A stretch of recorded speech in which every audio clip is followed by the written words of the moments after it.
Il est 7h57 et on retrouve Thomas Gunzig. Bonjour Thomas. Bonjour Mehdi, bonjour tout le monde, bonjour Monsieur Meistat. Alors, selon une information relayée par nos collègues de la VRT, notre monument national Maggie de Bloch, ministre en charge de la bonne tranche de fou rire et accessoirement de la santé publique, souhaite que les médecins examinent de quelle façon les malades de longue durée pourraient se remettre au travail. Bien évidemment, comme à chaque fois que quelqu'un se montre un peu créatif, les éternels pisse-froids n'ont pas tardé à critiquer cette idée sans prendre la peine de réfléchir 2 minutes aux multiples avantages qu'aurait sa mise en pratique. Alors, avec la ministre, tâchons de comprendre une bonne fois que dans la vie, le truc le plus chouette, ce n'est pas d'aller au cinéma avec les copains, ni de lire un livre, ni de partir en vacances, ni de faire l'amour l'après-midi, ni tout simplement de ne rien foutre, ni aucune de ces activités de social traître dégénérées. Non, les amis, plantez-vous une bonne fois dans la tête avec un marteau et un clou rouillé que le truc le plus chouette du monde, c'est de bosser du matin au soir, du soir au matin. Le travail, c'est la liberté, le travail, c'est la santé. Et ceux qui ne pensent pas comme ça sont juste bons à être envoyés dans des camps de rééducation, nom de Dieu. Déjà que ceux qui ne travaillaient pas en utilisant comme excuse à 2 sous qu'ils ne trouvaient pas de travail, ça nous énervait. C'est comme dire qu'on meurt de faim parce qu'on ne trouve rien à manger ou qu'on ne voit rien parce qu'il fait tout noir, des excuses dans le piège desquelles nous ne tomberons pas ce matin. Enfin bref, ce matin, tordons le cou à un autre préjugé. Ce n'est pas parce qu'on est malade qu'on ne travaille pas. Regardez-moi, ce matin, malgré cette gastro aux conséquences totalement gore, je suis là, j'ai un lange, j'ai un seau, mais je suis là et dès demain, grâce à moi, chers collègues, vous aussi, vous perdrez quelques kilos.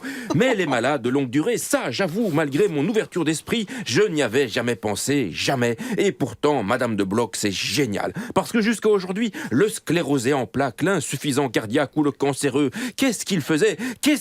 Je vous le demandais bien. Il s'emmerdait, il tournait en rond chez lui, avec son cœur à plat, les plaques de sa sclérose, ou les métastases de son cancer, s'apitoyant sur son sort, avec une seule idée en tête. Non, Mehdi, pas guérir, travailler. Parce qu'il le sait, le malade, que prendre son tech à 6h15, et puis son train, et puis marcher 15 minutes jusqu'à l'atelier de tourneur-fraiseur, ou sa place à la caisse du Spar, ou river ses yeux à son PC, eh bien, c'était ça qui était bon pour lui. Alors, Monsieur Mestat, j'entends votre remarque, et je vous réponds, mais bien évidemment qu'il y aura des garde-fous. Évidemment, jamais on ne laissera le pilote de ligne dépressif reprendre les commandes de son A320. Vous savez combien ça coûte un avion de ce genre? Bon, par contre, un dépressif pourra se rendre utile dans de nombreuses activités pouvant hâter son chemin vers le néant, colmateur de brèches d'Anti-Ange 2, garde sans armes d'un centre culturel juif ou plus simplement dessinateur de presse. Évidemment, vous avez raison, pour certaines affections particulièrement invalidantes, il faudra faire preuve d'imagination pour leur trouver une occupation adaptée.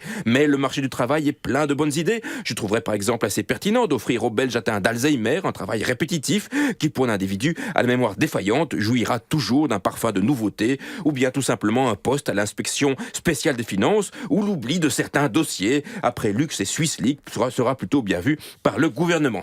Donc, mettre les malades de longue durée, vous l'aurez compris, c'est une bonne idée qui profitera à tous. Mais pour conclure ce billet, j'aimerais apporter ma petite pierre à l'édifice et proposer d'aller un peu plus loin. Les malades, ce n'était qu'un premier pas, mais l'avenir réside sans nul doute dans la remise des morts au travail.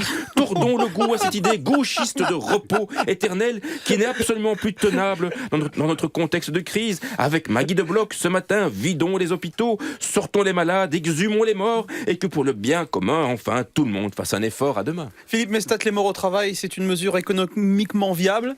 Bien entendu. Non, c'est extraordinaire parce que ça montre comment l'humour, c'est le meilleur moyen de tuer les fausses bonnes idées. C'était Thomas Gunzig et Philippe Mestat.